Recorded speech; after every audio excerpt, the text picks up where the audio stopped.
Welcome into the Daily Dish. I'm Jeremy Warner. He's Joey Wagner. Illinois fans, understandably, should be very, very excited about their basketball reset, Joey. We've talked all about it here on the podcast, on the website. What a talent overhaul, a talent reset for Brad Underwood, a top 10 recruiting haul, top 10 prep recruiting class, top 2 or 3 transfer recruiting class, depending on what service you're using. But what a job by Brad Underwood and his staff. And I think Illinois should be in consideration of a Big Ten front runner. I would call them a Big Ten contender, along with maybe 5 or 6 other teams atop the Big Ten. But like all these other teams, whether it's Indiana, whether it's Michigan, Michigan State, I include Iowa in there, and I don't know why anybody's overlooking Wisconsin, given the history that they have and some of the starters they have coming back. Illinois has flaws, right? And let's bring up some of those. What is the concern or the big question, I guess, you have about this talented, exciting, but very new team? I wonder about guard depth. I know they believe in the talent of Sky Clark, of Jaden Epps, of Sincere Harris. Chester Frazier would throw Ty Rodgers into that conversation. We're seeing Team USA, the U18 team, run offense through Ty Rodgers. I mean, this isn't something that would be new to him if that came upon in spot minutes. But we saw last year. Last year was kind of the warning sign of what could happen if you run thin on guards. And we saw it happen when Andre Curbelo missed time, when Trent Frazier missed time, with Austin Hutcherson missed time.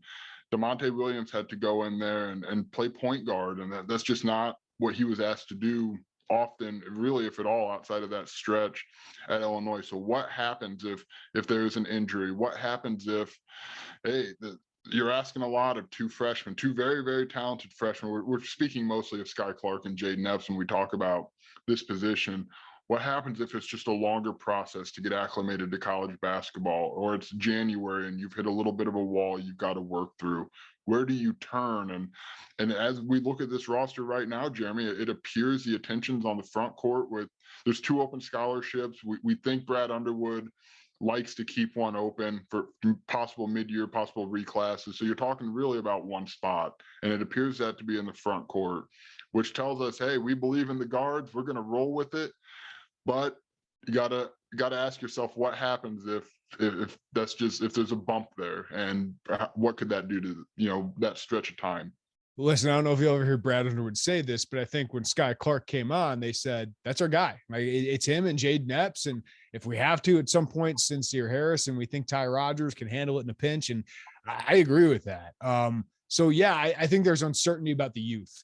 But I think they're going to roll with that. And some Illini fans wanted that with some lower ranked guys last year on the wing with Luke Goody and RJ Melendez. So I understand some unease about that, but I still think Illinois has a potentially strong backcourt. Because you saw, now I don't know if Malachi Branham would be classified as a point guard, but he was handling the ball a lot for Ohio State. And if Illinois can get 80% of that from one of their guys, I think they'd love it. Or Chucky Hepburn wasn't efficient all the time, but he handled the job, right? So I still think they have 2 really good players, and that's a position that I think can translate pretty well. I'm more concerned about the defense, actually, probably than the offense around those guys. And I think you have Matthew Meyer and Terrence Shannon and RJ Melendez and Coleman Hawkins, who all can kind of initiate offense, and they think Dane Danger. I haven't seen it, so I can't say for sure, but they keep saying Dane Danger can handle the ball and pass a little bit. My biggest concern, Joey, is this is a completely new team, right? I mean, outside of a couple guys, one guy returns from last year who averaged 10 or more minutes per game, and that's Coleman Hawkins, who at one point during the season was barely playing because he was struggling so much. So I think we all expect him, RJ Melendez, Luke Goody to get better, of course, but who's the guy? I mean, who's going to be the number one option? Like, it's fun to have this conversation of who's going to lead the team in scoring, but it's also a little uncertain, right? I go with Terrence Shannon because he's the most proven guy. Matthew Meyer is going to be in that mix. I think Sky Clark or Jaden Epps, whoever the lead guy is, will be in that mix as well. But there's an uncertainty there. And how do these pieces gel? Because you have 2 older guys who are clearly trying to play for Illinois, but also help themselves at the next level. So they're going to want higher usage. And that's why Shannon and Meyer decided to come to Illinois, I'm sure with other NIL considerations and all of that. But then you have these freshmen, and Coleman Hawkins wants to take a jump, and RJ Melendez wants to take a jump. Somebody's not going to be happy. But how does all this play out? Because I don't know who the leader is going to be. I haven't heard Terrence Shannon or Matthew Myers like a go-to leader before. Can they handle that role? It'll be very interesting in Illinois. Or is it Sky Clark? Luke Goody, I think, has great leadership qualities, but is the seventh, eighth, or ninth guy in a team really a leader of a team? So those are my things. And maybe that just takes months, Joey, to figure out. And I think at some point they will figure it out. But I do think it could be a little clunky, especially early on in a tough non-conference. Yeah, I think just with the way this is constructed, there are going to be some bumps in November and December and January. Derek and I were talking yesterday on the way to Rockford. I think with the number we came up with was 4-7 in high major non-conference games since Illinois really turned into like that 2019 on when they really got it. And look, I don't know how much better that's going to be this year. There's a tough schedule. There's a lot of things you're going to have to figure out in that stretch. But I also think it's interesting, Jeremy, as we talk about this. Do you remember 2 years ago? There was like, oh boy, they got to get longer on the wings. Like there is just that's just so clear, and they addressed that in the class of 2021 with RJ Melendez, with Luke Goody, and now it's like, boy, they got a lot of wings, huh? Mm-hmm. and you wonder if Coleman Hawkins and Dane Danger appear to be the two options at the 5 right now. We'll see if there's another piece they can work in there. But the wings are now the strength, I would say, of where this team is, at least a proven strength. Yeah, and I still think you got good options at guard, and I think you could have really good options at the 5. So for me, it's not even a talent thing. It's not a depth thing. It's more of a role identification thing and how it all gels. And that's on the players and really the coaches, because that's a part of roster construction. But I think it's all got to play out in practice, man. And that's what's going to be kind of fun, but probably a little nerve-wracking for a little bit of this staff. But it's a good problem to have. Like all these issues, Joey, are about a top 25 caliber team. So that's where Illinois basketball is at. So yes, is Illinois going to have matchup issues with Hunter Dickinson, Zach Edey, Trace Jackson Davis? Yeah, but so is everybody in the country.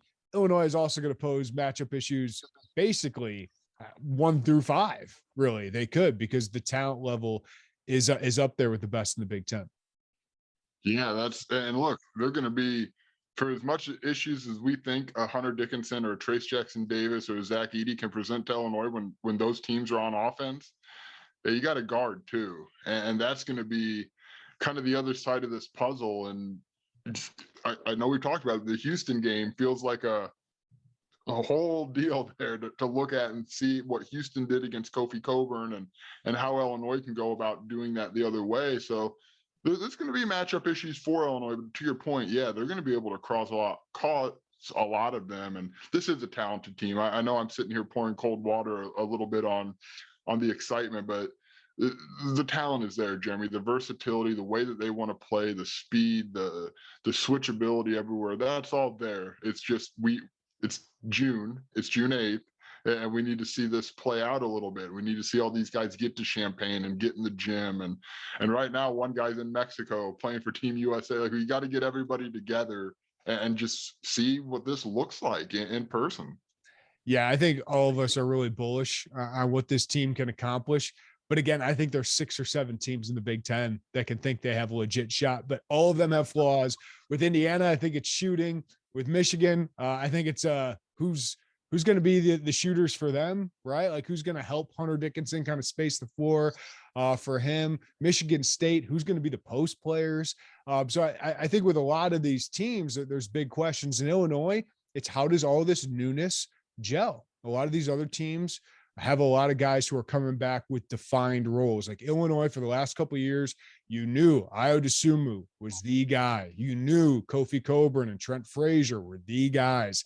This year, I think the idea of Shannon, Meyer, and Sky Clark is there, but they need to prove it too, because none of those guys have been the guy for a Big Ten basketball team. I also do want to point out, as I went on my big guard rant to start, if you look around the Big Ten, Jeremy, guard play, this isn't like it has been in the past where you just have a list of guys who have done it at this level. Like as much as I have questions about the depth, we could be talking in February about, hey, Sky Clark and Jaden Epps are they create one of the better guard duos in the Big Ten if they get all this going. Well, if we think they can, and that's the other side of this. I worry about depth a little bit if an injury happens, but also they could be one of the better duos in the Big Ten if things broke right. Like there's so many if things break right or how this goes. The Big Ten is different, and it's a good if you're going to be young and you're going to be trying to gel. Feels like an okay year in the Big Ten to be young and to be trying to gel. Joey, you just mentioned why I'm not too concerned about talent or depth. Because if, hey, Coleman Hawkins doesn't take the step you want, Ty Rodgers is right there. Luke Goody is right there, right? RJ Melendez, if Terrence Shannon has back issues again, or Sky Clark has another knee issue, there's Jaden Epps, right? 2 top 50 guards. So I just feel confident that you got the talent and enough depth that you could figure those things out. It's just the role identification for me, but we hit on that. We will cover the heck out of Illinois basketball throughout the offseason. What's next to add to their roster? What's next in 2023 as Illinois gets to focus on that class as well, because they already have 2024 going. We'll cover it all at IlliniInquirer.com.